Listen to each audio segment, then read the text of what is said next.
Magandang araw po at kasama po natin ngayon sa The Breaking Point, one of the most visible and most vocal councilors in Baguio City. Of course, Councilor Jose Molintas. Magandang araw po, sir.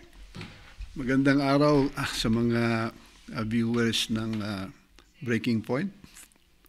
We are live at Fridge TV and of course at the North Luzon Monitor. And everybody wants to know what's happening in the City Council nowadays. Ano po ba ang nangyayari sa ating mga councilors?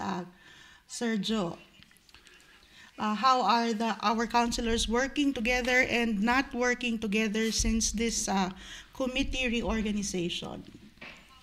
Yes, after the election of the SK and the barangay officials last November, they elected their president who became the new members in the city council. So, including the IPMR, we became 15. Yes, kompleto na po tayo. Kompleto na tayo. Noong una, 14 tayo. So, yung mga majority noon, including the SK and the ABC president, they composed the so-called Magic 8. They called themselves the Magic 8. So sila ang humahawak ng majority. And unfortunately, Itong mga sikat. sila na nga ang sikat. Unfortunately, sila naman ay anti-administration. So this is what we call the rising opposition. O lahat ng mga nadadala sa council, laging sila ang nagdidesisyon. So kami naman, nag-struggle kami para yung aming mga proposal ay lulusot. We have to convince one or two of them to at least join us in whatever proposals that we... To be on your side, To be on so our to say. side, oo. But the tables have turned. Ngayon, the tables have turned when the ABC and the IPMR joined us, whereas the ABC president was with them. So, Yes. with that, we scheduled a reorganization, and when we went into a votation, we had 8 votes against 7. Ito na po yung nakakalitong bilangan at kinwestiyon kung paano tayo magbilang lahat. Actually, nagkamali lang kasi yung advice ng secretary nung tinanong siya, ano bang majority ng 15? Sinagot kasi niya 9 kasi 1/2 daw is 7.5 plus 1, yun ang nasa batas. Pero ang ginawa niya ay ni-round off muna niya sa 8, yung 7.5 plus 1. Kaya ako naman nag-object ako, sabi ko, bakit ganyan? Ang sabi ng batas is plus 1. This happened what month last year, sir? That was around January. So start of the year, nagkaroon tayo ng bottleneck sa first quarter. First So quarter. na-question na itong reorg, saka yung bilang. Nag-stand still kasi pumunta pa to sa korte. Pumunta sila sa korte at saka sa DILG. Habang nasa korte ito, anong nangyari sa council natin? So kami, we started working under our committee's new assignment. So for example, Councilor Fianza was elected to become the chair of the Committee on Lands. Nabakante yung Committee on Laws. I was assigned to the Committee on Laws. Ito naman si Councilor Yarano, nabakante ang posisyon niya. And si Popo Cosalan, na being an engineer, was assigned to that chair. And yung kay Councilor Bumugaw on public utilities, it was transferred to Councilor Bagbagen. So ito po yung tinatawag nating shuffle ng assignments, ng committees. Oh, yes, there were reasons why we asked for it. Because, for example, on the Committee on Lands, marami kang nadidinig na may nangongolekta ng miscellaneous fee na hindi naman dapat. So sabi namin, ito na, malala ng korupsyon. And there are also reports to the mayor that that is happening in the Committee on Lands. Naniningil sila sa mga dapat tulungan na libre, and yet they are made to pay. So sabi namin, siyempre yung present Committee on Lands at that time, we need to remove that so that we will not be included in the allegation that there is corruption happening, that is happening in the Committee on Lands. So pinakamalinis dyan na alam namin magtrabaho, masipag ay si Councilor Pianza. No doubt. So, nung nangyayari po itong reshuffling, yung mga nag-o-oppose po sa reshuffling, ano po ang nangyari sa committees nila? Dahilan sa hindi nila ginagalaw, bumabalik sa amin. So For there example, was parang nadodoble yung committee ng ibang konsehal natin dahil ayaw nilang i-recognize na ito na ang kanilang mga reshuffled and reassigned committees. at in-explain namin sa kanila na hindi ba from the very beginning we approved or we came up with an agreement that we divide the work among ourselves. Kaya nga 15 committees yan, and one should be a chair. Wala naman nagsabi na pwera ako. Kung sinabi sa akin na ayaw niyang committee, ginawa lang namin na 14 or 13. So that is the meaning na it is mandatory that one should handle have a committee. A committee so that they will not later on complain that they were bullied, that they were not even given We a will go committee. to allegations of bullying later, but let's clarify what happened. So nagdesisyon na po ang korte. So the decision came. Yes. And the decision was? The decision dismissed their petition for injunction. So kasi sabi ng korte, that's a political matter. It also happens in the Senate, di ba? Napapalitan ang Senate President. It can also happen in the Congress. And ayaw makialam ng korte sa mga political matters. So, dinismiss nila ang kaso for becoming moot and academic kasi we were already functioning. You were already working on the reshuffled committees. Except the three. Except the three. No. Let us name the three. Because everybody knows. Councilor Yangot, Councilor Yaranon, and Councilor Bagbagen. Councilor Bumugaw. So let's clarify, hindi po si Bagbagen, si Councilor Bumugaw. Si Councilor Bagbagen na nag-take over ng Committee on opo. Public Utilities. Hello, Yung Councilor Public Bagbagen. Works naman, tinake over ni Councilor Cosalan. And yung Committee on Lands, si Councilor Pianza. So, ang nangyari naman, yung mga committees namin na ibabakit namin, bumabalik yung mga trabaho. Opo. Kasi nga, ayaw nilang galawin. So, Ayaw i-recognize. so yes. if you look at our agenda, kami, ang pinakamaraming trabaho, committee report, kasi ayaw nilang tanggapin. So, we report on 2 committees. Yes. So, ito pong tatlong councilors natin na ayaw i-recognize yung reshuffled committees, they don't function in the committee. So, napunta na sa iba. Napunta na sa inyo, kay Councilor Bagbagen, tsaka kay Councilor Fianza. Councilor Pianza. So, parang doble trabaho. Doble-doble ang trabaho namin. Samantalang sila, ayaw nila. At saka, nagsulat pa sila sa DILG na kina-question nila dapat daw hindi boboto ang ABC, SK at IPMR. Kaya natatawa na lang So, kami. non-voting dapat daw ito. Yun ang gusto nilang mangyari. Samantalang sabi namin, noong una, you never raised that.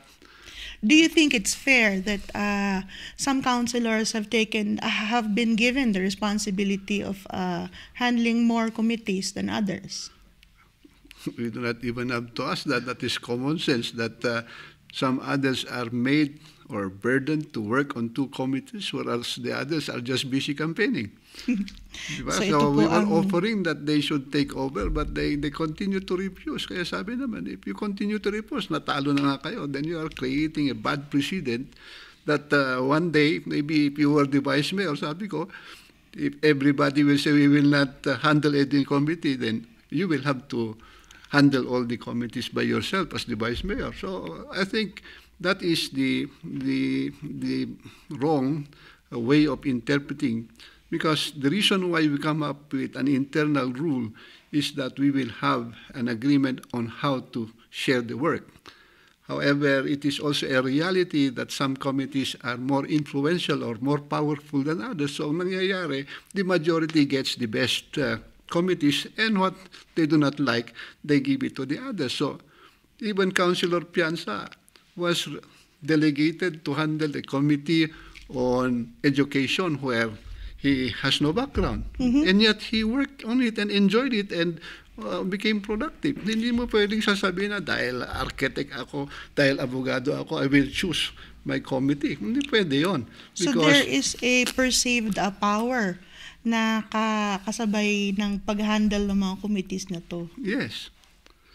That's why yun nga sa Committee on Lands, nung una pa akong councilor in 2004, sabi nila, pag nasa Committee on Lands ka, kung ayaw mong galawin ang papel, may darating mag-o-offer sa'yo na gawin mo ito, gawin mo doon, at sila ay nagbabayad. Kaya sabi namin, kung minsan it's a curse to handle that committee, it's either it will make you or unmake you. So, na-experience na po, sir, na maging minority at maging ngayon part of the majority.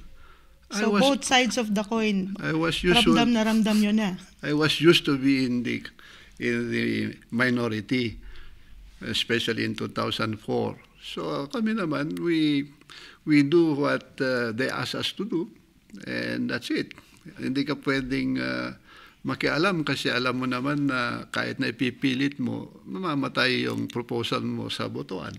So ganyan po ang nangyayari sa ating konseho ngayon. Merong mga konsehal na humahawak ng more than one committee dahil po doon sa nangyaring hindi pagkakaintindihan sa pag-reshuffle or pag-reorganize ng committee. So that's that. So it's a reality that's happening in the council. And let's go to another point of contention. Itong latest na palitan ng salita tungkol sa building code, Councilor Joe.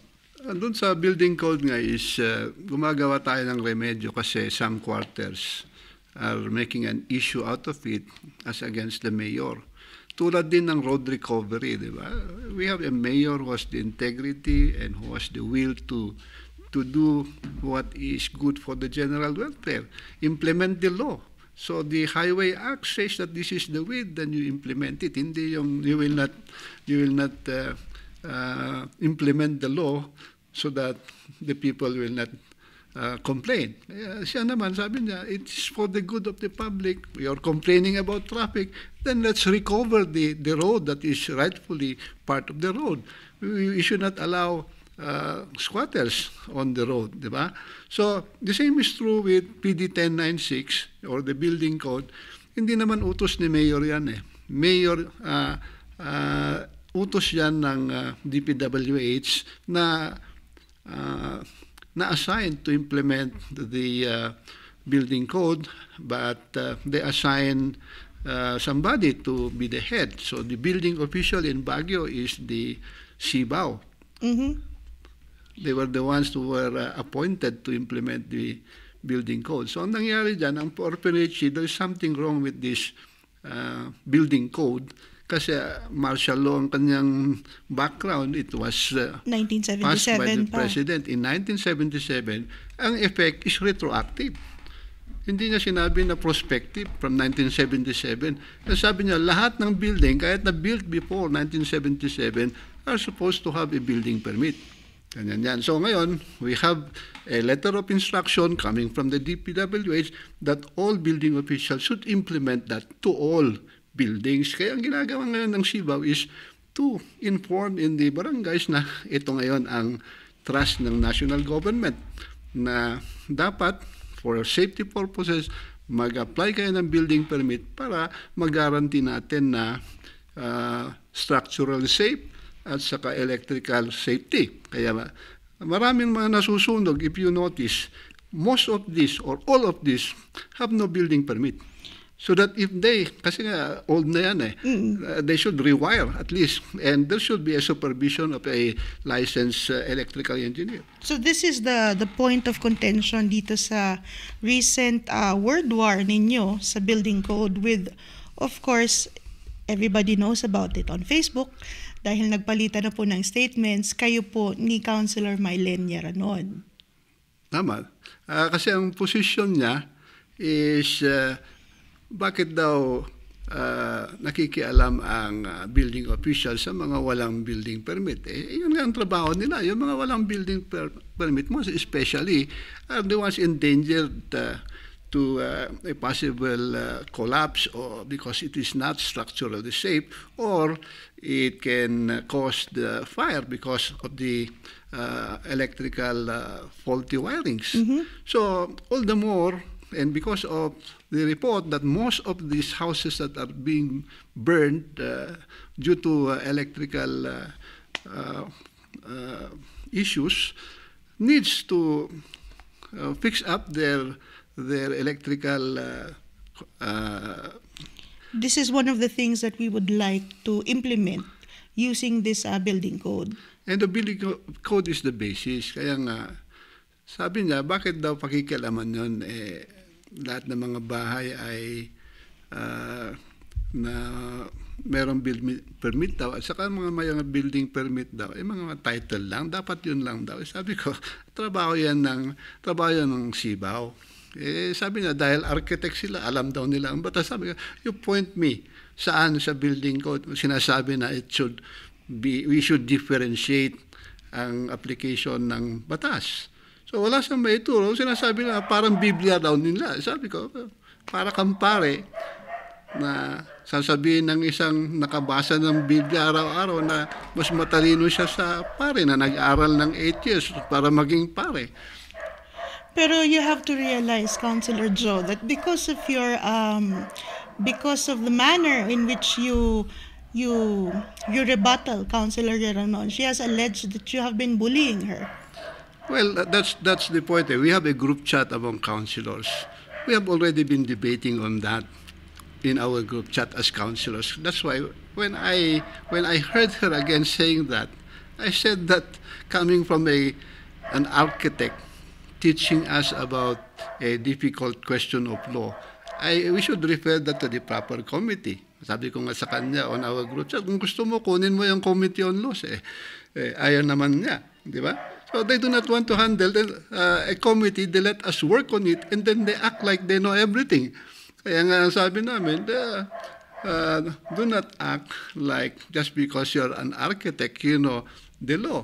So yun ang diskusyon namin sa group chat namin. Kaya nung nasa council, I blurted out yun na it was nothing to demean the profession of the architects. But what we're saying is, when you are talking about the law, you refer to a lawyer. When you're talking about structural matters, you talk to an engineer or Dito an architect. Dito yata mukhang medyo na-insulto si Councilor Mylene because parang na-cut off pa rin daw siya ni Vice Mayor Oloan.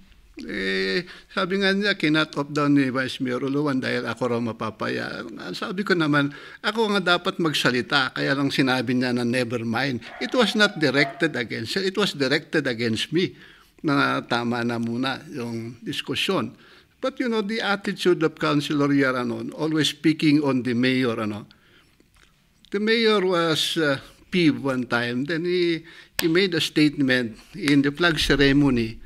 Sabi niya, medyo sobra na ang ginagawa mo, Councilor Yeranon, para kang masyadong malinis, samantalang alam ko naman, dyan sa SM Market Development, yung grupo niyong architect were bidding to be the ones to come up with the plans, the building plans, and you were charging 10% in doing that, 10% of the cost. So kung 6 billion ang worth ng market development, kukunin nyo ang 600 million. Yan ang nasabi ni Juan. Kaya pumunta siya sa council, making a privileged speech na pagsabihan daw namin mga employees na kaya namin pagsabihan. Imbis na i-direct niya yung speech niya against the mayor, ang speech niya is towards the lowly employees. Kaya sabi ko, nagdebate na naman kami. Sabi ko, kung kaaway mo si mayor, you provoke the mayor, you be the one to deal with him. You file a criminal case if you like. But do not task the city council to be the one to exonerate you or the mayor kasi that's not the proper way. So from then on, nakita ko na ginagawa niyang binubuli niya si mayor kung mabait si mayor. Actually, yung case na yun, she filed a libel case na dismiss. Yes. Okay. The cases that Councilor Mylene Yarlon has she filed against our good Mayor Benjamin Magalong is all public. So Councilor Mylene has also been public about the filing of these cases, and maybe these are the isa ito sa mga punot dulo ng friction na nararamdaman ngayon sa City Council, especially now that we are nearing the end months before our elections. That's right. Kaya nga, nung nag-file siya ng kaso against the mayor for the housing project at Topinao, Tuba, I made a research. Sabi ko, it's good to be critical, it's good to question, but we should do it the proper way. Hindi yung didiretso ka sa ombudsman. May proper procedure yan. I-check mo muna sa Commission on Audit. Is there any irregularity? Kasi ang Commission on Audit, at least sabihin niya there is something irregular here, and then it gives the respondent a chance to answer. Diba? Mm-hmm. At kung kinlear niya yung transaction, ibig sabihin, sila ang expert eh. That is the reason why they were created.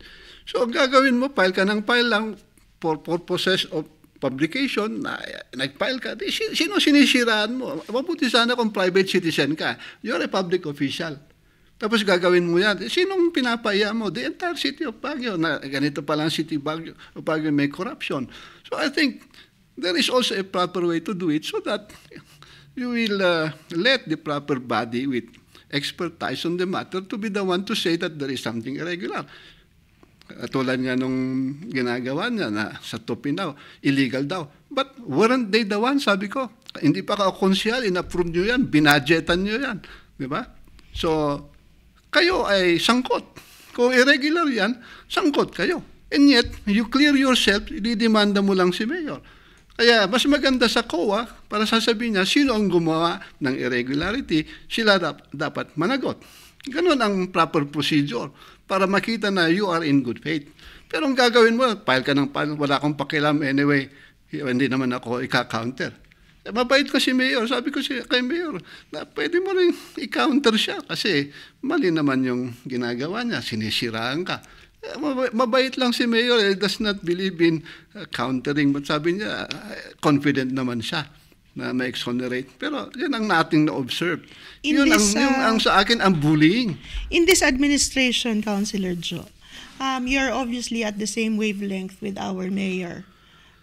The reason I did not run for mayor, you know that I've been running for mayor for at least three times.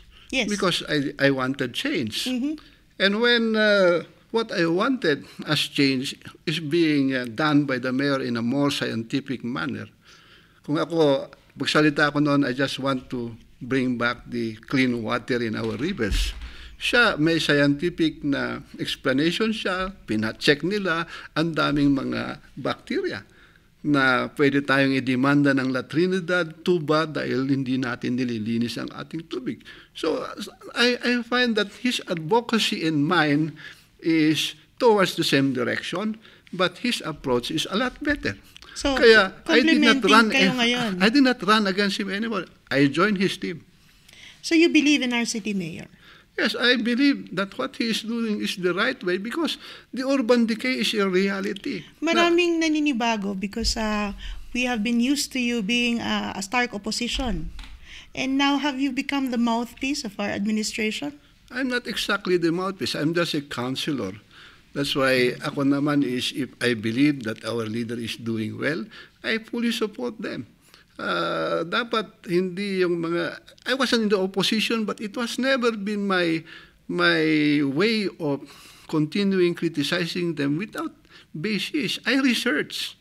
Hindi tulad nito, file ka lang ng file, only to be dismissed anyway.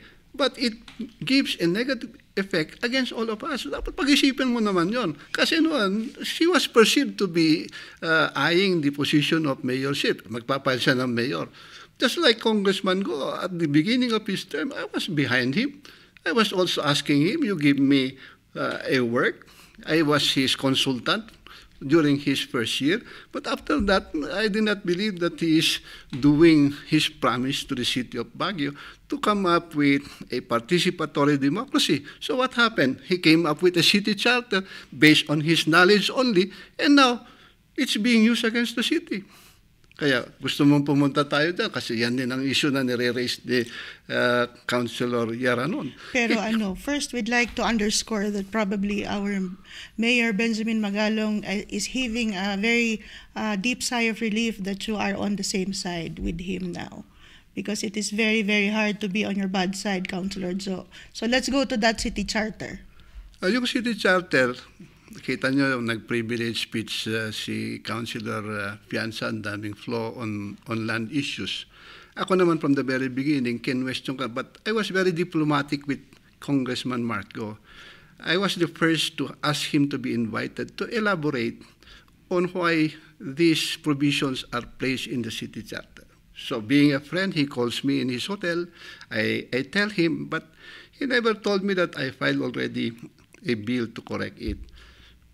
Had he done that, maybe I could make more suggestions. So for 3 invitations, he never responded until I gave up. Sabi ko, tama na. If he does not like to come, then it's up to him. Sabi ko, but itong Councilor Yangot, dahil they are very close, sabi na, akong bahala. I will invite him. So in the next invitation, sasabihin nila na tumawag yung secretary kung tatanggapin ba namin yung invitation o hindi. Sagot daw on the other end, huwag niyong tanggapin. So I made a reaction. Sabi ko, that is unethical not to receive communication. You should receive the communication and give an appropriate answer. Whether you do not like to come, we will not force you. So the first time he came there, he was fuming mad at us. Sabi niya, Councilor Molintas and Vice Mayor are forcing me to come. Parang nabubuli daw siya. Sabi ko, we have a very good intention. We were very diplomatic. I did not say na bulok itong city charter. Sabi ko, there is a need to rectify something. In the first place, sabi ko, first time to see a city charter that is providing provisions for BCDA. Kalaban natin ang BCDA from the very beginning kasi we are not getting our share. Let's break down the city charter because a lot of our citizens don't really understand how this will affect the everyday lives of Baguio citizens. So how will this charter really affect how we live? From the very beginning, I made the observation, very deceptive yung tawag nila na revised city charter. If you revise something, parang yung issue ng constitutional amendment, if you revise or amend something, it must be one that is existing, sabi ko. But that is a 1909 city charter that was repealed in the 1983 Local Government Code and again in the 1991 Local Government Code. Kasi itong mga Local Government Code, ginawa nilang to be applied generally and that has been used since 1983 and 1991. Na-improve siya. So, ano ang ina-amend mo? Sabi ko, you should not amend a repealed city charter. You should make a new charter. Now, the difference with a new and a revised one is, if it is revised, the people need not be part of it in approving it. Diba? But if it is new, there will be a plebiscite. So our right to approve or reject it, na-deny na tayo by the term alone na revised, which is unfair, di ba? Kaya ngayon, we are pointing out the fact that bakit natin lalagay ang provision ng BCDA dyan and expanding the area. Kung ang BCDA law, 570 hectares lang ang sakop nila, ay bakit mo ginawang 625? Saan mo kinuha yung 55 hectares na dinadagdag mo? So, nakakatakot yun. And we have an issue against them to release the 13 barangays from their coverage, di ba? The segregation of these barangays is a long-standing issue. After the Americans left in 1991, it was to be turned over to the government. And in 1994, our people were anxious because sabi nila, papasok ang casino dyan. This is the only way to develop it. So I joined rallies against the development of Kamjanday that will not embody the sentiments of the people. In fact, that group, John Hay People's Alternative Coalition, went to the Supreme Court and was able to emphasize the fact that the city is the host. And the local government code says that any development project within the city should be in coordination with the development plan of the city. How important is the city charter now that the BCDA has taken over? That's it. That's why we need to look at the 19 conditionalities at least. Yung unang BCDA, they were already trying to comply. Tapos itong si Congressman Marco, at least on 3 occasions, I heard na sabi niya, walang ngipin ang 19 conditionals. Sabi ko, why like that? People has gone to the Supreme Court, and the Supreme Court said that the 19 conditionals were already valid, and then the BCDA is not even questioning that anymore in court. Ikaw na congressman ngayon, nagsasabi, imbis na palakasin mo kung walang ngipin, ay mas lalo mong pinahina dahil sinasabi mo walang ngipin. Binabaliwala mo ang effort ng mga tao since 1994. Kasi nga, if anybody can go there, can buy a piece of land in John Hay, put up with a casino, can you stop them if you do not invoke these agreements? Di ba? And ang mga taga Baguio is, sabi nila, you do gambling outside, big-time gambling outside. But in Camp John Hay, huwag natin gawing casino kasi alam mo naman, nabibiktima ang mga farmers natin from Benguet, nabibiktima ang mga tao. So eventually, sino ang malulugi kung hindi ang mga taga Baguio? There are whispers that talks about an entertainment center or casino is in the works. Yan nga ang aming sinusubaybayan, and we are definitely going to oppose that because that is one of the reasons why the 19 conditionalities were placed there, that whatever you want to do, it must pass to the city council to come up with a special economic zone. So if you come up with a special economic zone, you tell us what you intend to do. And it should be, you should consider the sentiment of the host, and that is the 13 barangays and the city of Baguio. At saka isang effect niyan is nung old charter, pag nagbenta tayo ng part of the town site, the money goes to the city government at tayo naman ang nagpo-provide ng operational cost ng 504 committee. Ngayon, yung ginawa nilang revised city charter, hindi clear yan. Parang ang ibig sabihin, the DNR has the sole authority to sell these lands. Mm-hmm. So when they sell it, they get the proceeds. So tulad ng ating mga 13 barangays, kung ibenta nila yung lupa sa kanila, yung proceeds will go to the BCDA. Samantalang mga kalsada, mga problema, maiwan sa Baguio. Ibig sabihin, they will eat the meat and whatever is left, tayo ang magme-maintain. Kaya, kina-question ko yung mga ill effects ng city charter. What can be done in this city charter now? What can we do? I have always advocated the repeal because it is null and void, but I do not want to go to court if the people will not support this move. That's why, as I said, pwede pa naman ng legislation eh. So we have been talking, and even some of our colleagues went to the Senate. They were presenting their position, and they were somehow, their feelings, they were being blocked by the congressman nung sinabi niya, huwag nyo nang entertaining muna yan. Total, I will conduct a public consultation in the city of Baguio. Pero nung mag-public consultation siya sa city of Baguio, selected ang mga in-invite niya. So hindi po para sa lahat? Hindi lang ngayon. Ginawa niya sa hotel niya. Unfortunately for me, I was assigned by the vice mayor to go because the vice mayor could not go. So you were there? When I saw the list, ang invitado is the Committee on Laws chairman and the vice mayor. Unfortunately, the vice mayor cannot go. Unfortunately, Councilor Pianza could not go because he did not receive the notice. So I called him up, sabi ko, you're invited here. Ako naman, I wrote my name there as representative of the vice mayor. So I was listening.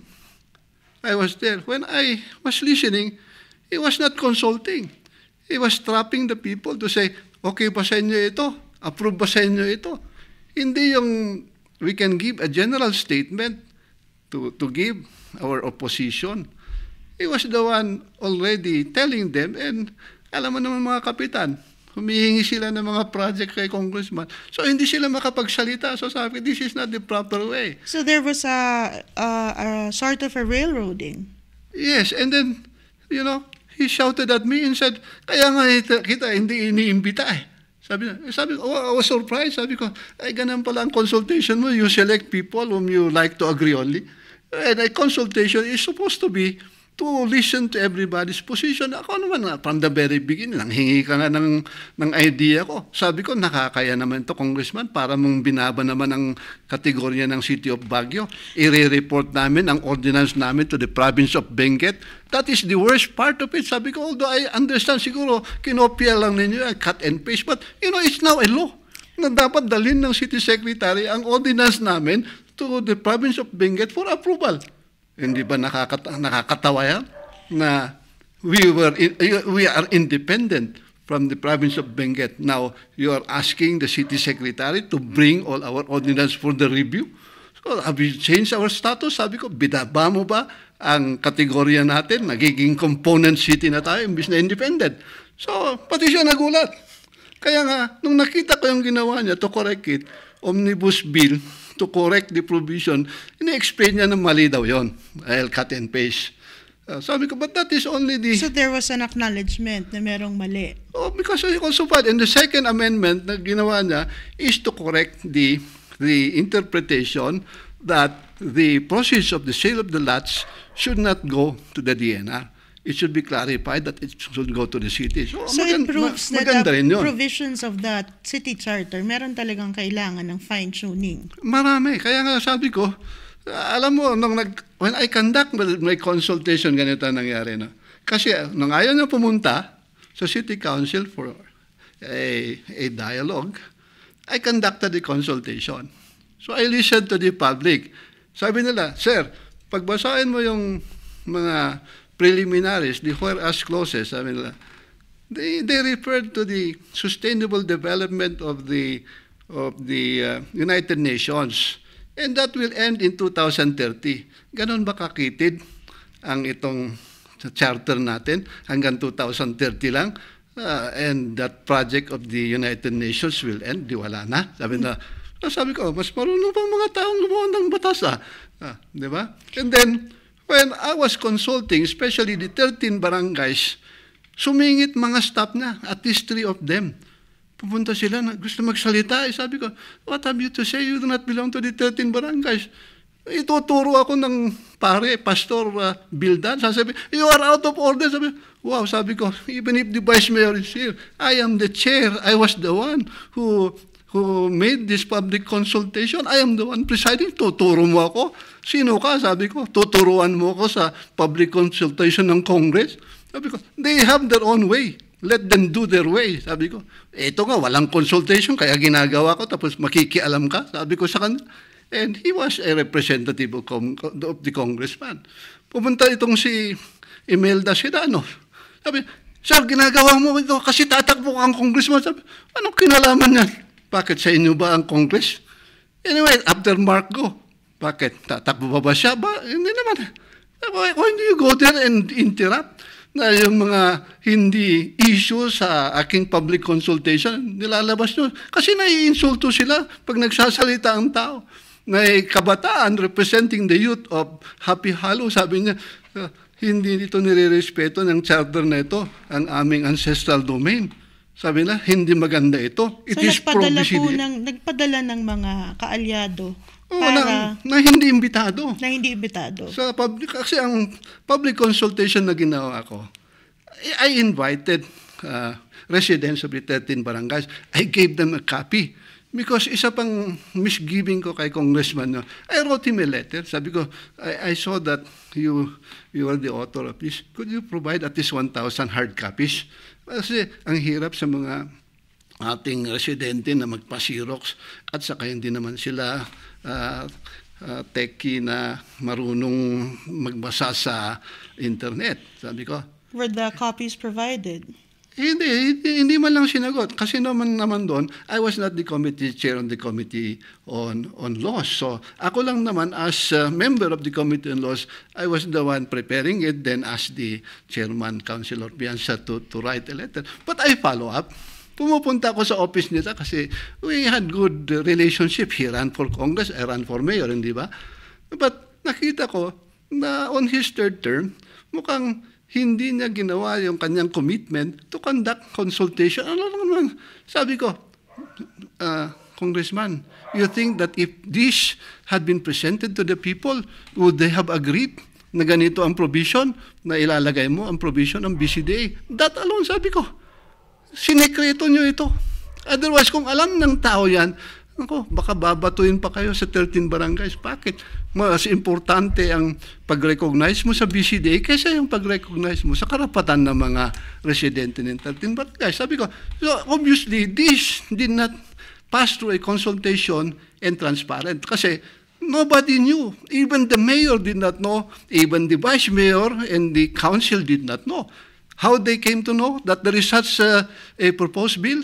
The office of the president wrote the mayor that we are about to approve the Senate version, the executive legislative That's the body. only time that the executive knew. Yes, that's why they were only given around 10 days to comment. Itong si mayor naman, sabi na, mukhang it passed through you.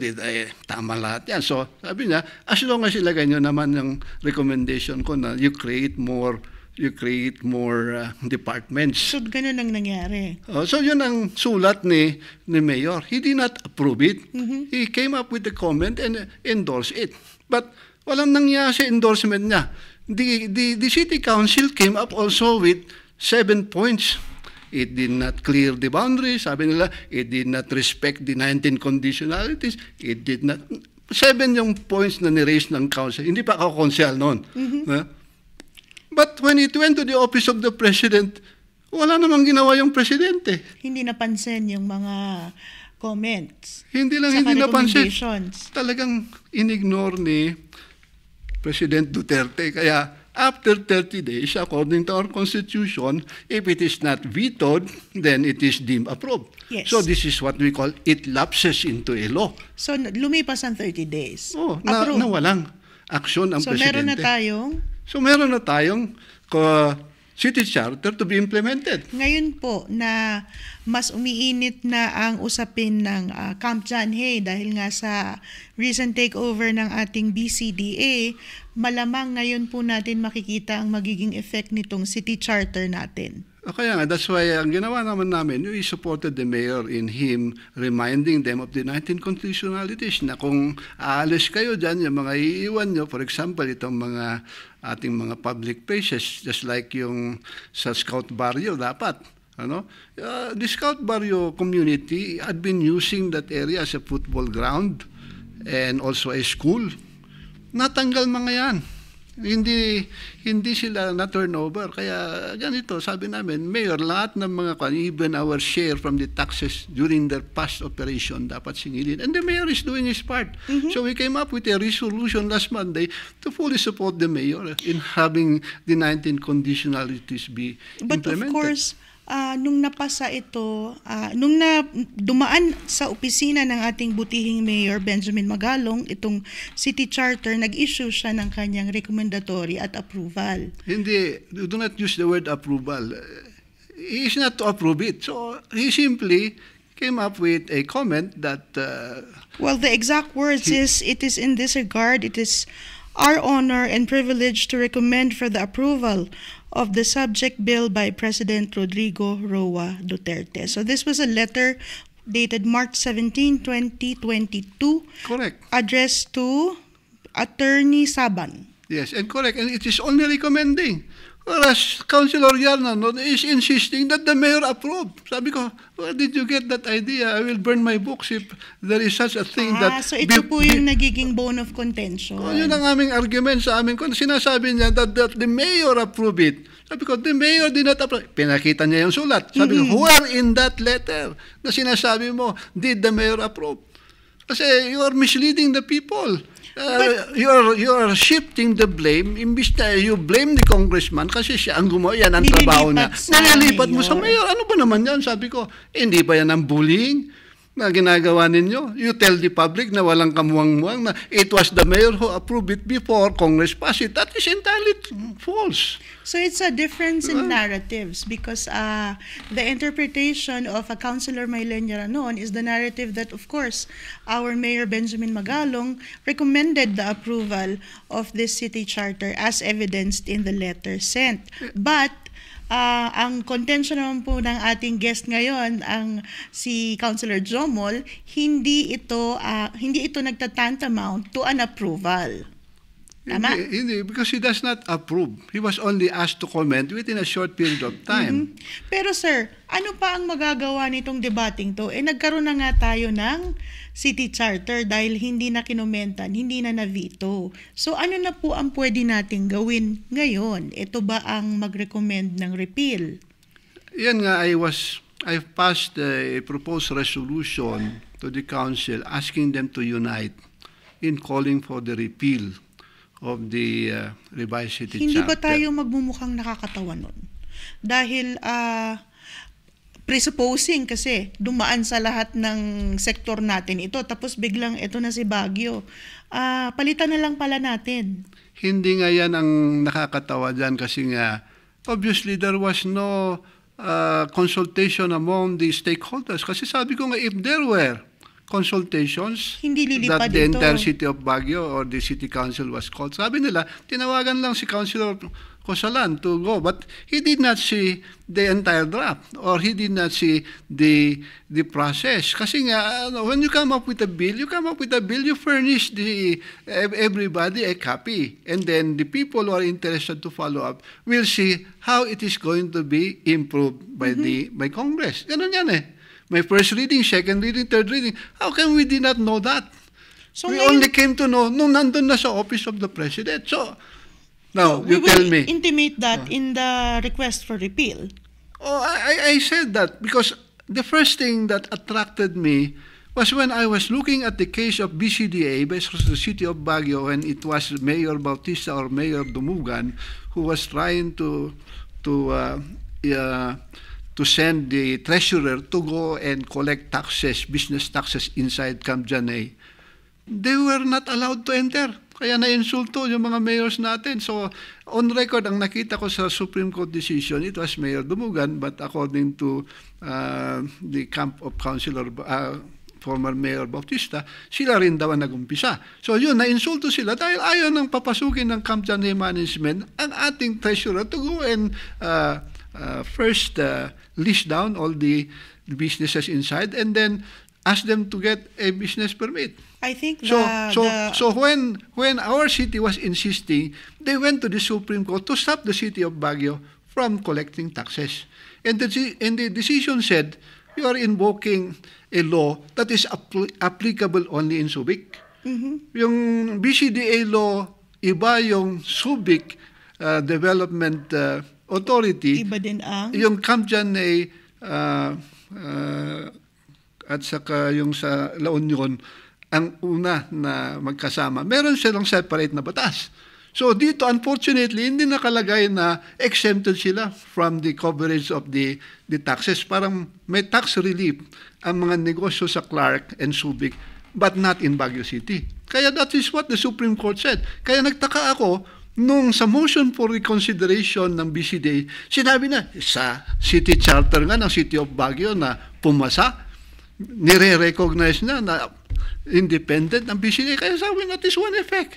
Imbis na mangolekta tayo ng business taxes, yan ang isang nawawala. I think lahat ng administrasyon na dumaan magmula kay former Mayor Reynaldo Bautista hanggang sa ating present administration ay talagang kinakalampag ang Camp Janay or ang BCDA sa isyong ito. This has been a long-standing issue and we will see the effect of this city charter that was inadvertently passed despite allegations na kulang ito sa public consultations. Ngayon, na nagtitake over na ang BCDA and the city, of course, would want to reap the long-standing requests and demands that we have. Sir, ano nga ba, let's close this city charter issue. What are we supposed to do now? And who has the power to ask for a repeal? Well, first, it should be the congressman's office. That's why kahit na secretly pinasa nila yan, nung nire-raise namin mga issues, dapat ginawa niya, inopen niya for consultation at lahat ng mga feedback ng tao, dapat yun ang nilagay niya. Sa kanya, pinipili niya at pinoprotektahan pa rin niya ang BCDA. Sabi nga namin, explain to us, where will you get the additional 55 hectares to give to BCDA? And that's a long-standing fear now because there are added hectares for them to get develop. Kaya ang tingin ko nga dyan, kukunin pa nila ang EPSA, kukunin pa nila ang Voice of America, and later on pati yung ambassador's cottage. Yun lang ang hindi na ilagay sa BCDA law because as you know, these are supposed to be an extension of the American government. So yun ang tingin namin na hindi. Dapat if we review the military bases agreement, you will see that there is a commitment on the part of the American government to give it back to the city of Baguio once they will not use it. Kaya yun din ang pwede nating invoke. Kaya it really needs a congressional act to correct these ones because yung special economic zone ng John Hay na na-approve is only 288.1 hectares. But now, yan, lumalawak, 625. So sabi namin napakamali nito. It was not only carefully studied, it was designed to favor BCDA. Kaya sabi ko nga lang, na very simple na question ko, did you present that to the 13 barangays? And if you did they say okay? Hindi niya ako masagot because obviously they did not do that. And when I was doing that, they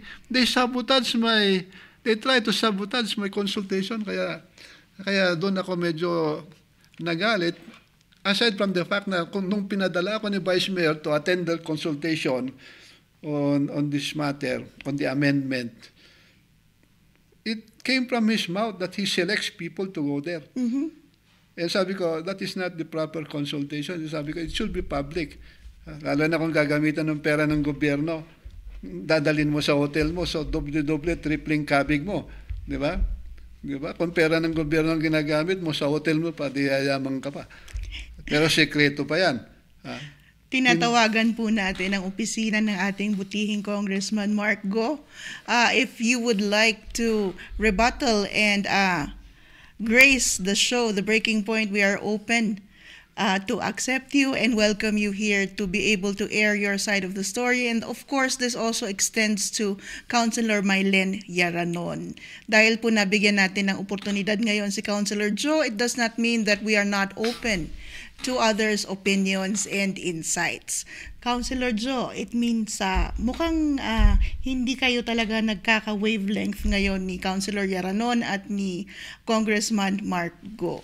Obviously. Yun ang nangyayari sa City Council. Yung mga matatalinong konsehal doon, nung una nakita ko, bilib ako sa kanilang utak. Pero nung filing ng candidacy, they joined the Go-Go team.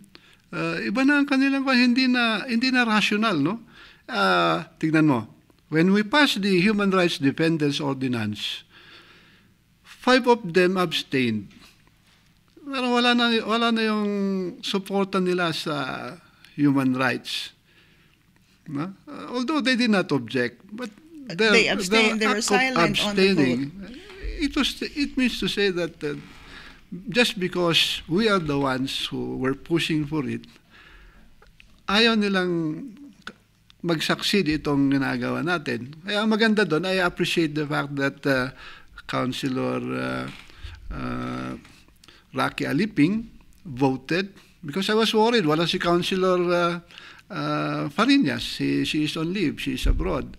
Tapos lumabas din sandali itong si Councilor IPMR Maximo Hilario. And Also, Councilor Bumugaw voted. Kaya nakita namin na siguradong papasa. But the others, they were, I do not know if they were raising their hands, but I saw them abstain. Kaya nilagay ko sa akin sulat, there were 5 who abstained. Kaya nire-review namin ni Councilor Art yung ordinance na napirmaan, mukhang parang 3 lang nag-abstain. Of course, landmark talaga itong Human Rights Defenders Act natin. And let's go to this landmark ordinance that we have passed during this administration. How do you think this would change the climate in Baguio City? First of all, Especially for our activists and first human of rights all, defenders. it's a victory because during the time of President Duterte, nakita natin na mas malakas yung influence at ang human rights violations against human rights defenders, yung red tagging more particularly in the funding of the NTF-ELCAC. It was geared towards silencing the opposition. Once they disagree with you, they will say that you belong to the communist movement. So their greatest mistake was even to red tag the mayor himself, who was one time a 2-star general and served the country. Itong mga spokesman ng NTF-ELCAC, napakakwan nila. Wala silang respeto sa mga accomplishment ng mga tao na talaga nagsilbi sa bayan. Kaya I am happy now that just like in the Quadcom, people are coming out. So kung siguro panahon noon yan na malakas ang red tagging, baka kung pupunta ka magtitistigo doon, the next time you move out, ikaw ay mare-red tag na. So dito sa Baguio, the human rights defenders will feel safer. And compared to other ones na may mga nauna na, like I think it was Basilan, nauna sila. Ang ating Human Rights Defenders Ordinance, meron siyang penal provision na pwede silang criminally be charged and be fined. So yun ang kaibahan natin. Almost the same naman kasi kinopya naman natin lahat ng mga international instruments, and we base it also on the proposed Human Rights Defenders Act in Congress, but hindi pumapasa-pasa kasi kakaiba itong ating mga Congress. They have so many obligations to do, and yet because of the reality that most of them are for status quo, they refuse to come up with a human rights defenders law. They refuse to come up with an anti-dynasty law. So makikita mo na they are not going to push for that. In fact, yun ang justification kung bakit tumatakbo ang mag-asawang Congressman Go for mayor and Solgo for Bago po natin congressman. puntahan itong Anti-Political Dynasty Act, para po dun sa mga hindi nakakaalam, Baguio City has been picked by our UN Special Rapporteur Khan for her visit last year dahil po sa dami ng human rights violations experienced not only by human rights advocates but of course the media. Kasama po itong mga advocates natin, and City Hall was a proud host to our UN Rapporteur during that time dahil dito po nagtipon-tipon ng ating mga aktivista at mga advocates para kausapin ang ating UN Rapporteur. Tama po ba, sir? Tama, at saka actually pati nga ako Hindi po kayo bago sa pagre-red tag, pati po ang ating mayor na red tag na rin. Hindi lang red tag sa akin mayroon pang proscription case pinile sa akin sa Regional Trial Court sa Manila. Pero napadismiss naman natin. Andito lang kami. Tapos sasabihin nyo na at large kami. Hindi totoo yan. Sinungaling kung sino man ang gumagawa ng mga ganyan. They're really, sabi ko, they are the extreme. And so itong Human Rights Defenders Act, ano po ba ang magagawa nito para sa atin ngayon? Well, we pave way for the policy for the Executive Department to strengthen the coordination on the reporting of human rights. Also, human rights defenders, if there are complaints, they can pass it through the barangay and then coordinate it with the regional office of the Commission on Human Rights. We are also expecting the mayor to put in some funding for more trainings and seminars to our barangay officials. We are also looking for a way to come up with the city being a haven for Do you think human that rights it will defenders. stop the police from harassing our human rights defenders and our media personnel? Well, yan ang maganda sa atin. Na-observe nila na talagang sa Baguio City there is freedom of speech, that we can say these things, and that if there are violations, kaya natin na i-hold accountable ang mga pulis natin. Kaya ka na-red tag si Mayor is nung nakita niya na ang daming poster dyan, especially during election, na Pinatanggal niya. maligning some candidates. Sabi niya, it's unfair na we do that. So dapat ibabawal natin yan. Let people campaign freely and be able to select their representatives, their officials, na hindi yung nagagamit ang ating military and ating police the paninira. Sila rin, hindi nila alam yan. It's only the court that can declare an act to be illegal.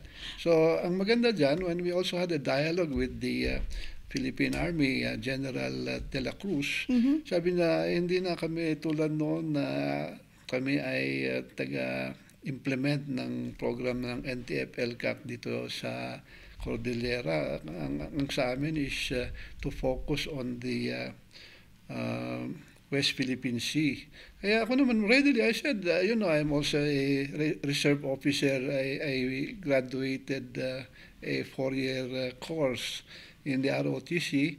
And if you say that all reservists should go and help and serve to defend the country against the invasion of China, I will be willing to join.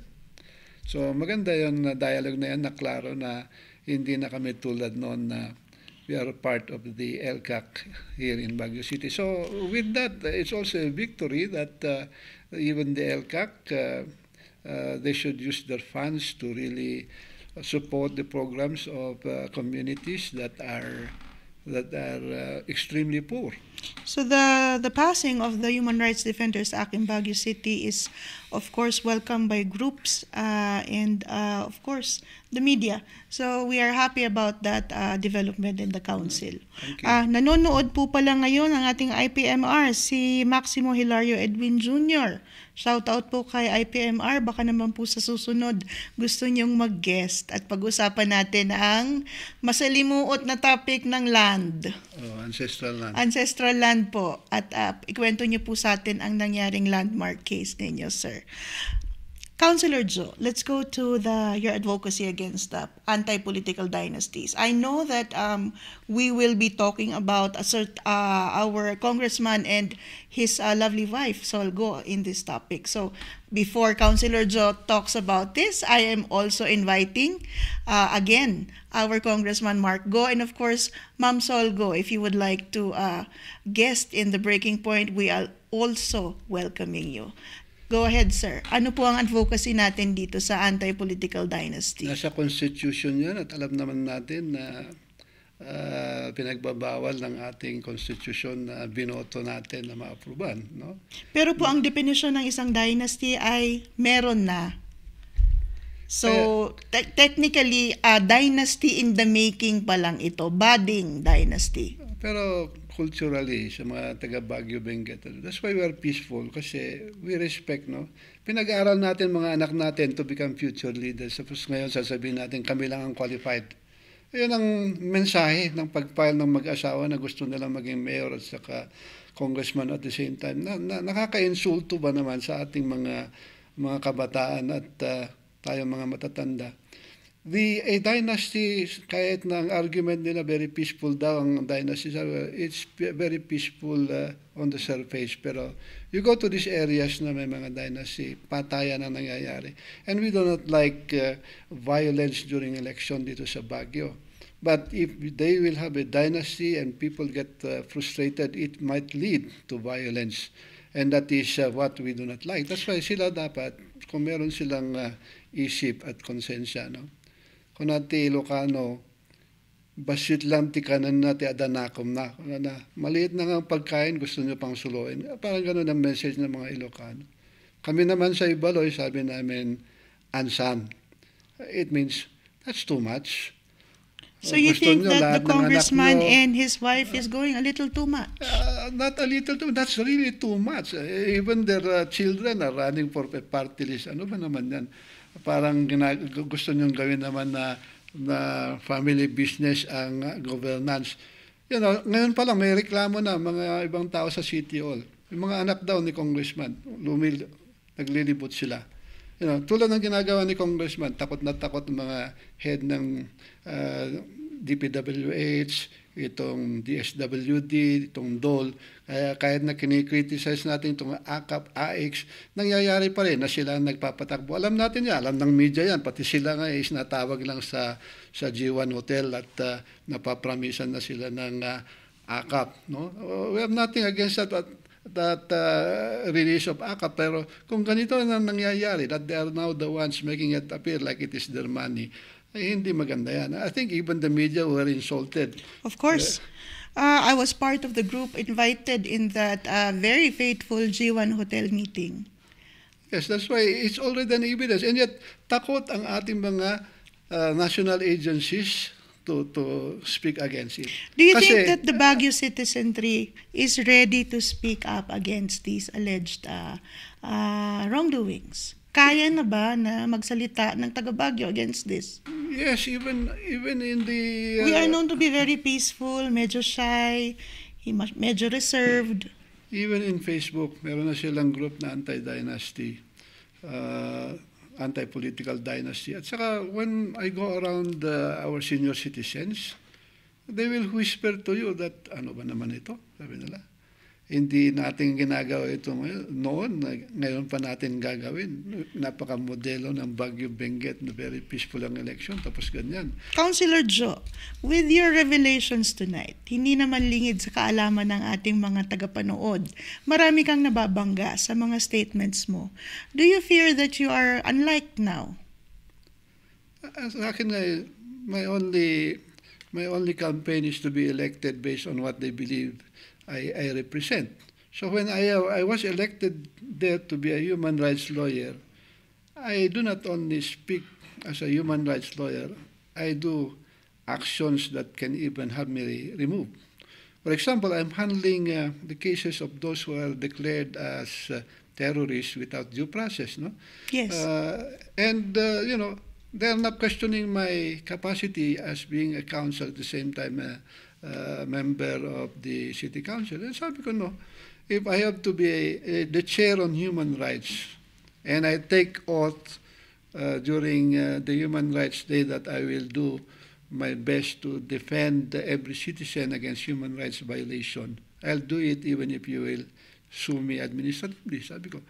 So, ang mga tao naman, kung ayaw nila akong iboto dahil tulad ni Mayor, we are against corruption, tulad din ni Mayor Yaranon noon, na kinasama ko rin noon, we are against corruption.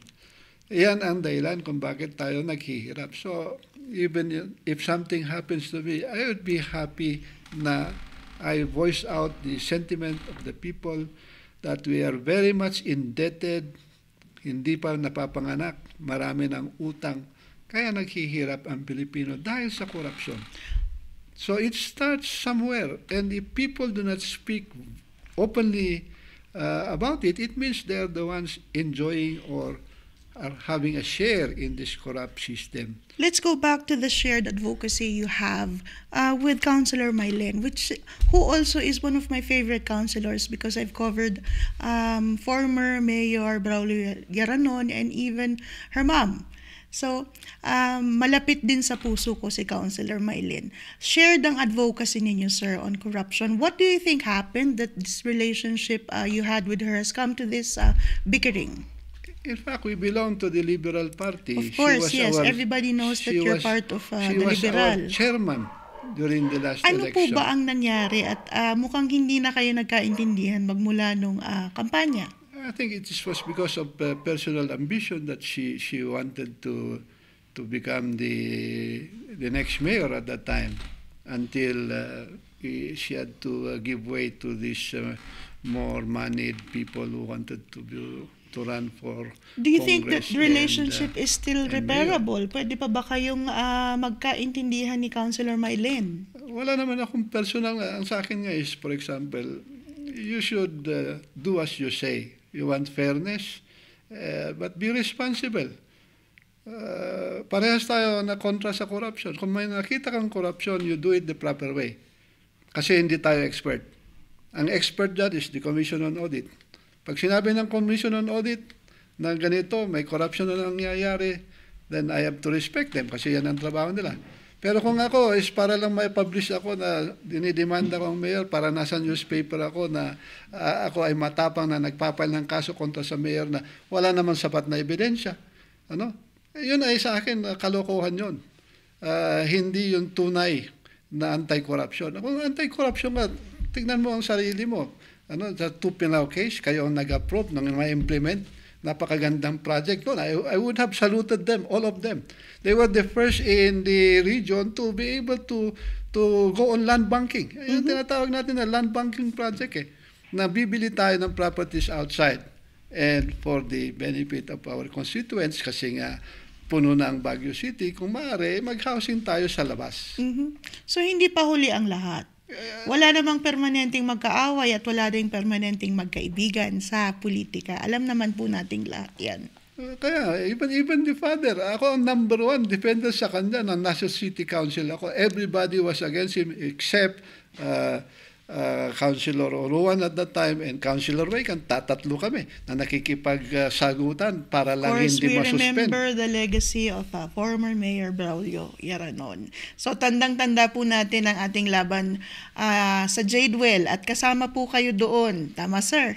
Di ba, hinihila-hila pa ako sa t-shirt ko, nasa ABS-CBN. Para sa mga nakakaalala ng laban against Jadewell, nangunguna po dito ang tatay ni Councilor Mylene, si former Mayor Braulio Yaranon, na kasama po dito si Councilor John nung panahon na yun.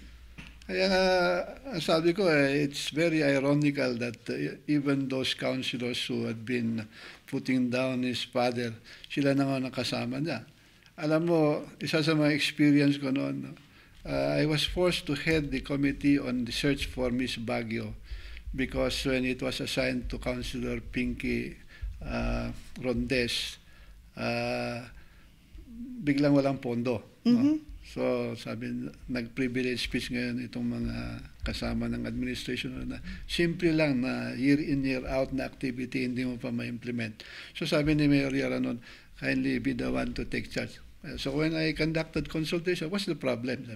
Sabi nila, kahit man lang pondo for the prices, hindi pa may labas, napapaya tayo. So that's my condition with the mayor then, na iremedyo mo po ang 100,000 na ibibigay natin sa mga mananalo kasi nakakayangan naman.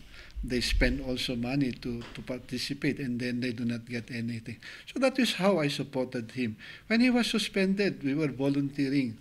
We will fight for you. We will get an injunction. Pero sabi niya, that's the short-lived stint of former Mayor Yaranon.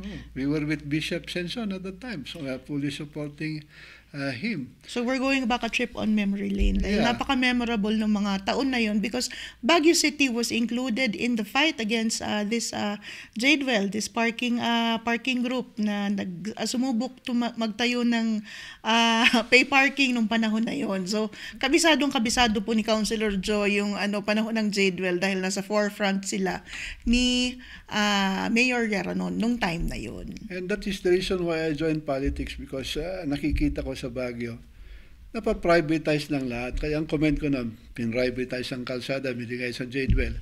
Pinrivatize ang palengke, binigay sa Uniwide. Pinrivatize ang basura, binigay nila sa isang korporasyon na kumuha ng milyon-milyon ng pera. Tapos ngayon na, mahuhulog lang pala, may mamamatay pa. Sabi ko, ipa-privatize nila, i-propose nila privatize ang Baguio General Hospital. Ay nako, sabi ko, i-privatize na lang ninyo ang City Hall. Kasi hindi natin kayang patakbuhin ng ating appeals. So napag-usapan na po natin si Congressman at si Ma'am Sol, pati po si Councilor Mylene at ang kanyang namayapang ama, si former Mayor Yeranon. Sir, napag-usapan ng privatization. Mainit na mainit ang usapan ngayon sa palengke. Are you for this PPP project? And does that mean that you are for SM taking over our market? Ako nga, when I'm trying to study this PPP, wala tayong magawa. Di ba nangyari dyan even before SM's proposal? Pwede po ba yung wala tayong magawa, sir? Hindi. Ibibigay na sana nila sa Robinsons under the same terms na privatization. Kaya even the mayor disapproved it. So when SM came here, apparently it's not privatization, but it's more for an investment really to put up a modernized market. Yan ang aking information.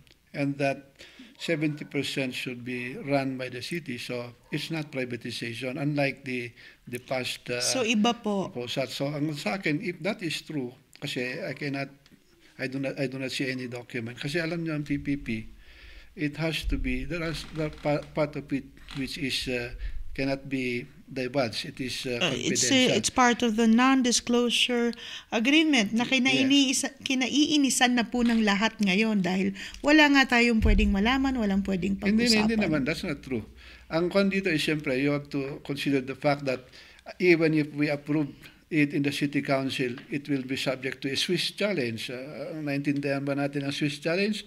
Ibig sabihin doon, kung na-approve at makikita na in public, may pwedeng company na papasok, sasabihin na, I will match that proposal and improve on it. So, kawawa naman yung nagtrabaho na nag-propose, pwede pa palang mag-antay ka na lang.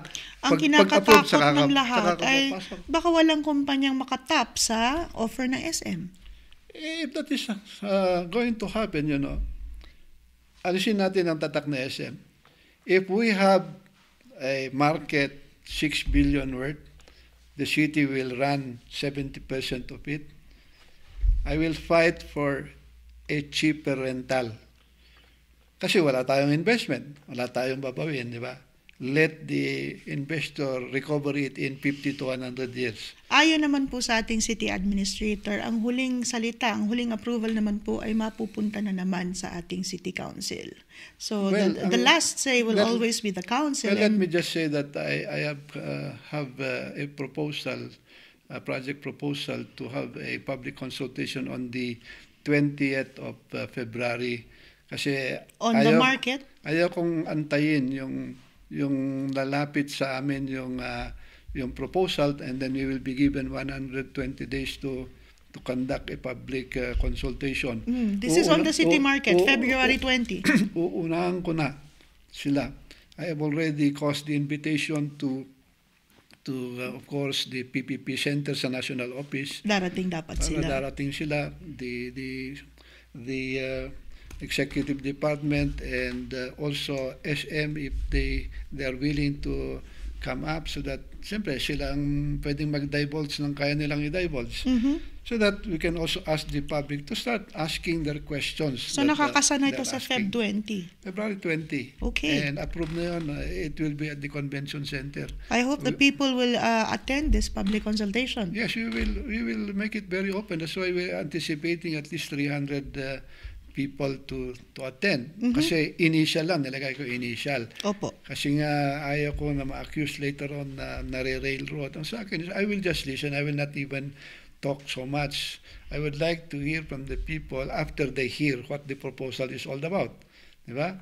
Kasi tulad ng decongestion, zero knowledge ako dyan. Ang alam ko lang is, we want to solve the traffic problem. Somebody came in, they have a proposal na sabi nila, you want to avoid traffic in the center, you recommend the collection of fish during a certain hour para yung pinakamabigat na traffic, yun mo ilagay yung congestion fee na kung gusto nyo dumaan during that hour, it's a privilege to pass through the magbabayad. Ayun lang, naintindihan ko. These are the big ticket projects na binabrandish ng ating administration because we have 7 big ticket projects under the PPP at 2 of these projects are very controversial. Ito pong katatapos na topic natin on MPT mobility with Ted Tan, and of course itong PPP on our market na ang original proponent status po ay nai-award sa SM.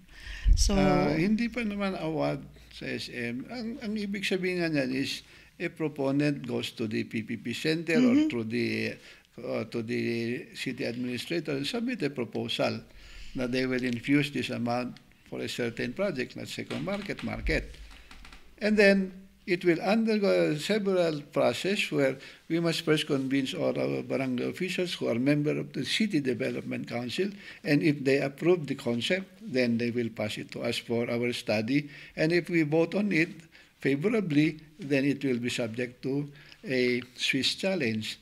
And that is how it's going to be. If there is nobody interested to take over, then it goes to SM. yes. But ang sa akin lang is, one thing is clear about me. I do not want privatization.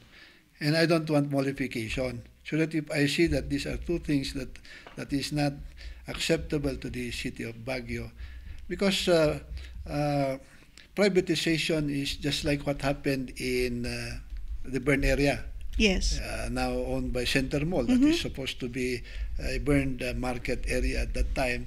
None of those victims of the fire were able to go back because when it's privatized, the rentals are determined by the And sadly, the rentals doon sa burned area now, Center Mall, ay hindi na kayanan ng ating mga hindi kaya. mamamayan. So you are against privatization and mollification. Yes, Isn't this the SM proposal? No, I haven't seen it yet. So Honestly, kapag nakita natin na is a concept of privatization and mollification, I will definitely go against it. But if I will see that we maintain the privilege of having it be run, I will see to it that it will be cheaper rental so that there will be cheaper products. And So that's a promise from Councilor Molintas. Pag nakakita siya ng a whiff of privatization and mollification, I will object. yan po. We will have to see how this pans out. Sir, when was your last stint as councilor? 2004, tama? 2004 until 2007. Did you foresee that the issues of the city will be at this level at this time? Because this is your comeback as a legislator, tama? Masyado bang maraming ang nag-iba?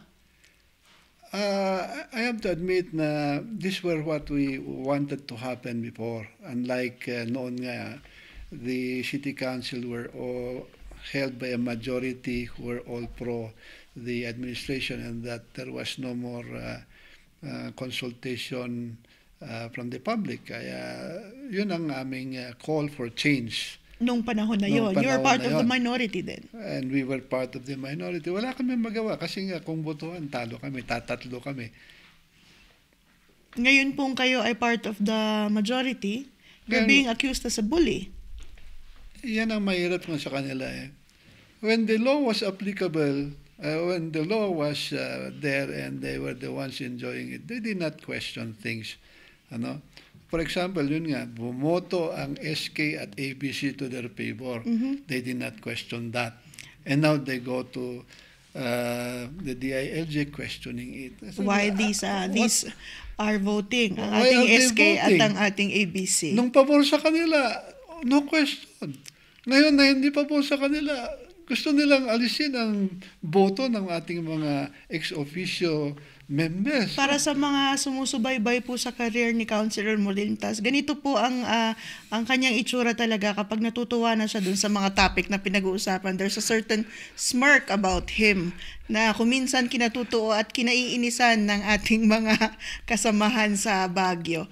Councilor Joe, we have talked about a lot of topics and you have fired shots to a lot of people.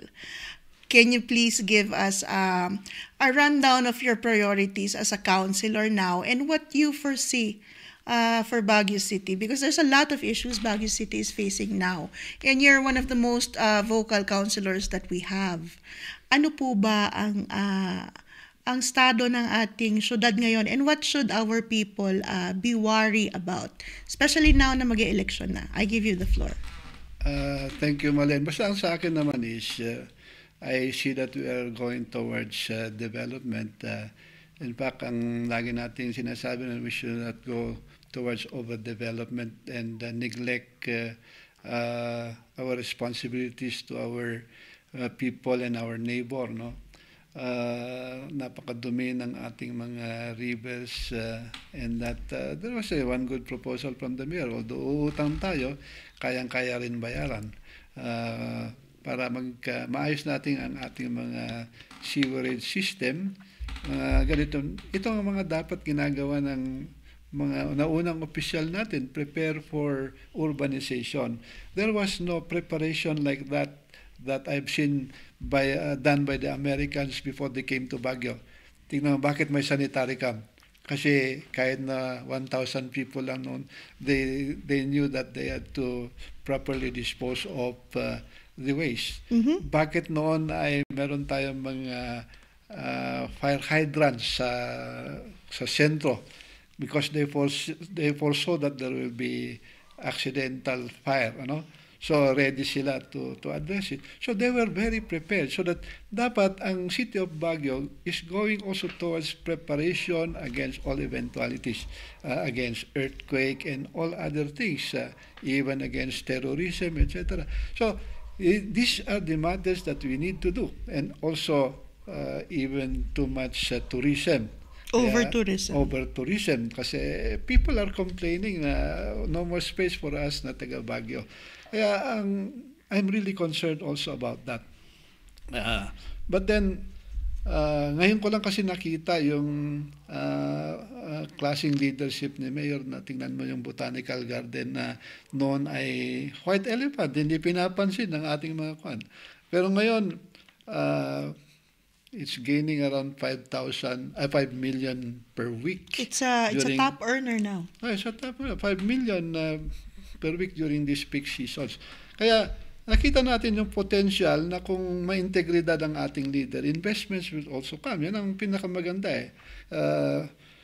Kung bakit alam ang mga investors from coming to the Philippines dahil sa gulo na nangyayari na korupsyon. Tumataas tayo sa one of the most corrupt country. Kaya nga at least sa Baguio City, I can honestly say that our government is against corruption. Kaya nga kami sa City Council, nadidinig namin na ganito nangyayari. That's why we wanted reorganization. And that is the reason. We want to clean the city from being the City Council from being charged as being involved in corruption. And isa nga dyan is yung tungkol sa land issues. And when Councilor Pianza took over, he can say that he heard people during his consultation na meron nagbabayad dyan ng miscellaneous fee or whatever that is. Kung gusto mo raw iparelease ang mga ating watershed at gawin mo ng housing, nakakawawa naman tayo, mawawala na tayo ng mga watershed. So there are also bills in Congress na ganyan. So ang tingin natin is that's too much politicking at the expense of our environment. Kaya nandun din sa city charter natin ng mga ganyan na even BCDA will be the one to be running the forested area. So these are the things to look out for. Kasi let's not allow our control over our environment. Dapat meron pa rin tayong say. And that we should be transparent. No? Sabi nila, transparent sila. Bakit hindi nila nilalabas ito? They have passed a bill na mabawasan pa ang ating Buyog watershed. So, imbis to, ang ginagawa natin is we are protecting it from further. Babawas pa. Babawas pa. Sabi ko, nagkakaroon tayo ng kontra sa legislature sa city. Kasi yung congressman natin does not consult the city. In fact, sabi ko nga, that was the first time I came to know that was his first time to come to the city council. Supposed to be noon, may bill siya, papakita niya, ano masasabi niya dito. Tapos naka-folder pang napakalinis. And I was asking for a copy of the city charter. Wala. Ayaw nilang magbigay. Sabi na, you search from the internet. No, that's not the attitude. So, mukhang- You have money for that. And yet, where do you bring your money? Sabi ko sa City Council. Maybe we are looking at ito po, preparation for all things. Of course, we are looking Planning. at over tourism. Of course, we're looking out of this Yes. for this. We are continuing the fight against corruption, and we are continuing the scrutiny over our city charter. Of course, we also advocate for consultation. Tama, sir? And also, I can foresee that we need to rely on our neighboring The BLIS. municipalities, the Oo. BLIS. I was happy to see that it also lapsed into a law, having a BLIS Development Authority. But I was again frustrated. There's no funding. That's why it has not really started. We were part in coming up with the IRR. And that's the time we came to know na wala palang pondo. So, hindi rin makagalaw muna. Gagawa tayo dahil popular na dapat meron tayong BLIS. Pero wala naman pondo. Ngayon, tingnan natin ang budget. Saan napupunta ang budget? Hindi naman dito sa BLIS. Napupunta ito sa mga ayuda. Di ba? Na hindi permanenteng solusyon. Samantala, ang mga permanenteng solusyon sa problema sa traffic natin ay involve natin ang neighbors natin. Aha. Para mas gagawa pa tayo ng mga exit roads Traffic. para detour, para naman mais ang traffic dito sa sentro, ma-develop naman ang mga municipalities around us para mga turista pwedeng dumiretso doon, hindi sa Baguio lang. Magmula noong 2004, mukhang nadagdagan ang issues na kailangan bantayan ng taga Baguio, Sir Joe. That's right. Kaya nga, yan ang challenge sa leadership, and it starts with having an executive like the mayor who has the integrity na he can attract investors. So, ang sa akin lang naman is, siyempre kung may investor, they come not only to give money, they came here to make money also. So ang sa atin naman, pakinggan muna natin yung proposal before we condemn. Hindi pa lang natin alam, kinokontra na natin. Dapat alamin natin lahat so that yung mga package na pwede, gamitin natin. Naisip ko nga, ayaw yun ng congestion fee sa Session Road. Sabi ko, supposing, kaya, lahat ng entry sa Benguet, going towards Baguio, lahat ng mga vehicles na papasok na hindi registered dito sa Baguio ay magbayad ng environmental fee or congestion fee. Di ba? So, babalik rin naman natin ngayon. Babalik natin. Kasi ang sa akin naman is, gagawin natin, we will get more public utilities na mga bus para instead ng 10 sasakyan, isang bus lang ang naglalaman ng mga tao. Kaya we will improve our highways, we will improve also. And nakikita natin ang Victory Liner, Joy bus na nag-i-improve sila. If we encourage all these kinds of mass transportation para mabawasan ang vehicle na pagpasok dito, then we will also addressing the problem on traffic. Kaya sabi ko, it's the idea that I like. But the idea of managing and addressing the traffic problem. Regulating the entry of vehicles. Aha. So, if they do not like it to be implemented in Session Road, sabi ko, kukontra kaya sila pag implement natin sa pagpasok nila sa mga city limits natin? Always the devil's advocate talaga itong si Attorney Joe. Sa akin guys, pag-usapan natin muna, huwag tayo nagkukondem. Hindi pa natin alam. Honestly, ako hindi ko alam ang component niyan. Kasi So, pag-aralan muna bago batikusin. Kasi nga, ganyan ang itsura. Kami ay magiging judge, di ba? We have the ultimate say on whether or not it will be approved. Yes. Mahirap na malalaman namin kaagad at babatikusin namin kaagad kasi it's unfair. People would like to come and invest. They will not also come to fool us, and that is when they try to fool us, we will not allow them to fool us. So that's the looking at these issues with the bigger picture. Ika nga. O kaya nga, ang gumawa ng batas naman is the congressmen. Babalik tayo doon talaga. Kaya I have a healthy dialogue with Attorney Dizon, who is very against it. Kaya itong mga idea, bros ito Siyempre, meron siyang misgiving sa batas. Sabi ko, huwag natin sisihin ang City of Baguio kung ang batas ay parang Presidential Decree 1818 na sabi na bawal ang magpa-injunction sa mga infrastructure project, bawal ang mag-injunction sa isang PPP project. Sino sisisihin natin kung hindi yung mga gumawa, di ba? Marami talagang kailangan na pag-usapan at pagdebatihan. Your last words, sir, to our viewers and to the citizenry of Baguio, who may not know the entire issues but knows that something is brewing in the city. Ano po ang mensahe natin sa ating mga mamamayan? Ang sa akin po ay pasensya na kayo kung tayo ay vocal kasi we have reached the proper age na we are no longer after any crown or money because we are about to go already to the next world. But we want to leave a legacy that what we have been fighting for when we were younger. And hope to see that our officials who will be elected into office will be of the same kind na hindi na ito sa pansarili or sa pampamilya kundi na para sa taga Baguio. Kaya we should look into the goodness of the people of Baguio. Noon, Governor, ang kuya ko sa Benguet, it would not be nice na tumatakbo akong mayor sa Baguio. I waited for my brother to finish his term, and after he finished his term, that's the only time that I came to Baguio, and also offered my help to my fellow Ibaloys in the first place, whom I saw to have been suffering injustice regarding their land rights. And I used to just enjoy going to the United Nations, attending the crafting of the so-called Declaration on the Rights of Indigenous Peoples. But whenever I go back to the city, I hear complaints until I was also a victim of J-Dwell. So I questioned, what are all of this? And then I saw the trend of privatization. So I might as well join. And I'm thankful that the first time I ran, I won as a city councilor because of the support of the community, of my advocacy.